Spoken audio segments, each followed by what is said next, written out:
আসসালামু আলাইকুম everyone, welcome to Fahmida blog. আজকে আপনাদেরকে দেখাবো পোয়া পিঠা রেসিপি। ফুলকো পোয়া পিঠা খেজুরের গুড়ের। প্রথমে চালের গুঁড়ি নেবেন, পরিমাণ মতো নেবেন, নিয়ে ভালোভাবে সেঁকে নেবেন। তারপর 2 কাপের মতো ময়দা দিবেন,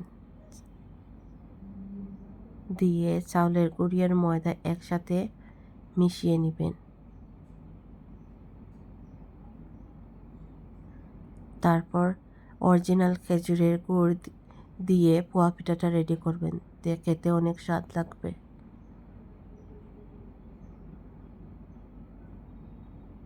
ভালোভাবে চাউলের গুঁড়ি অ্যান্ড ময়দাটা ভালোভাবে মিশিয়ে নেবেন।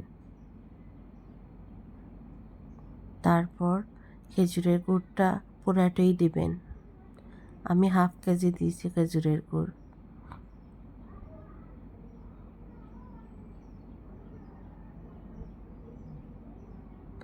আপনারা যদি মিঠা বেশি খান তাহলে মিঠার পরিমাণটা বাড়িয়ে দিবেন। আমি 1/2 কেজি দেওয়ার পরেও বুঝেছি মিঠা হচ্ছিল না, তারপর চিনি আরও 2 চামচ অ্যাড করেছি।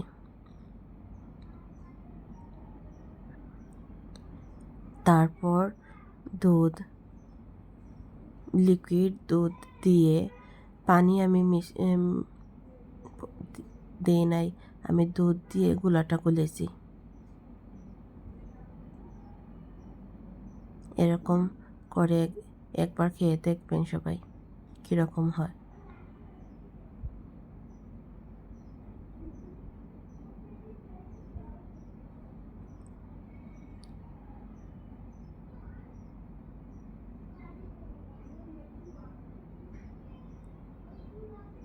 আমি সিম্পলভাবে দেখানোর চেষ্টা করেছি।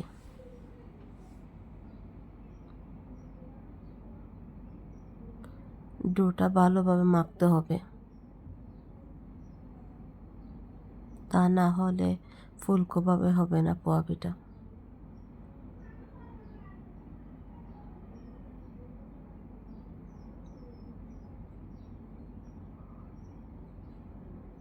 আজকের পিঠাটা আমাদের কাজের বুয়াও বানিয়েছে, অনেক মজা হয়েছিল।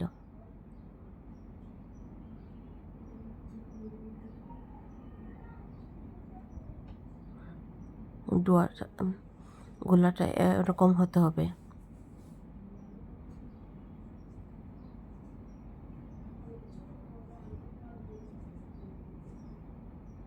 তারপরে কড়াইটা বসিয়ে পরিমাণ মতো তেল দিবেন।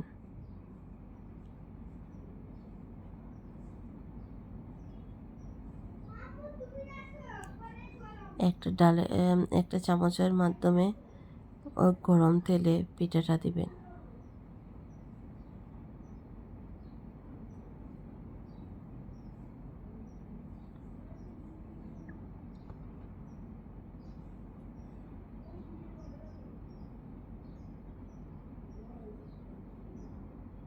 এই তো দেখেন কীভাবে ফুলকোভাবে হয়েছে পোয়া পিঠাটা। সবাই খেতে অনেক পছন্দ করেছে। এই তো ফাইনাল লুক পোয়া পিঠার। একবার বাসায় চেষ্টা করে দেখবেন কীরকম হয়েছে, কমেন্ট বক্সে জানাবেন। সবাই ভালো লাগলে সাবস্ক্রাইব করবেন।